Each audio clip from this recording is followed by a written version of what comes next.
রংপুরের গঙ্গাচড়ায় তিস্তা নদীর চরাঞ্চলের বেলে ও দোআঁশ মাটিতে বাণিজ্যিকভাবে চীনাবাদামের চাষ বাড়ছে। এ বিষয়ে বিস্তারিত জানাতে যুক্ত হচ্ছেন সহকর্মী সুজন আহমেদ। সুজন, হঠাৎ করে চীনাবাদাম চাষ বেড়ে যাওয়ার কারণ কি এবং কি পরিমাণ জমিতে চাষ হচ্ছে বলে জানতে পেরেছেন?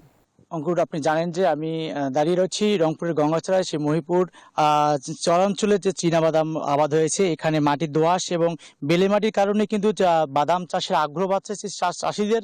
চাষিরা বলছেন এই মাটিতে চরের পলি পড়ার কারণে যারা উর্বর হয়ে যায় সেই জমিতেই কিন্তু তারা বাদাম চাষ করেন।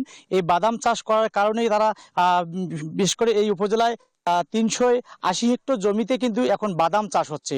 হ্যাঁ, বাদাম চাষ হচ্ছে। সেই বাদাম চাষের কারণে কিন্তু তারা দেখছে বাদামের ফলন ভালো হওয়ার কারণে কিন্তু কৃষকরা বাদাম চাষে ঝুঁকছেন। তারা বলছেন যে এই উপজেলা বিভাগ বলছেন বলে কৃষক বেলে দোআঁশ মাটির কারণে তিস্তার অঞ্চলে বাদাম চাষ ভালো হচ্ছে বলে আশাবাদ। এবং কৃষকরা বলছেন এই তিস্তার চর অঞ্চলে কম খরচ এবং লাভ বেশি হয়, বাদাম চাষে আগ্রহ বাড়ছে। এই ছিল রংপুরের গঙ্গাচড়া থেকে সর্বশেষ তথ্য। ফিরে যাচ্ছি স্টুডিওতে। অঙ্কুর। সুজন, আপনাকে ধন্যবাদ।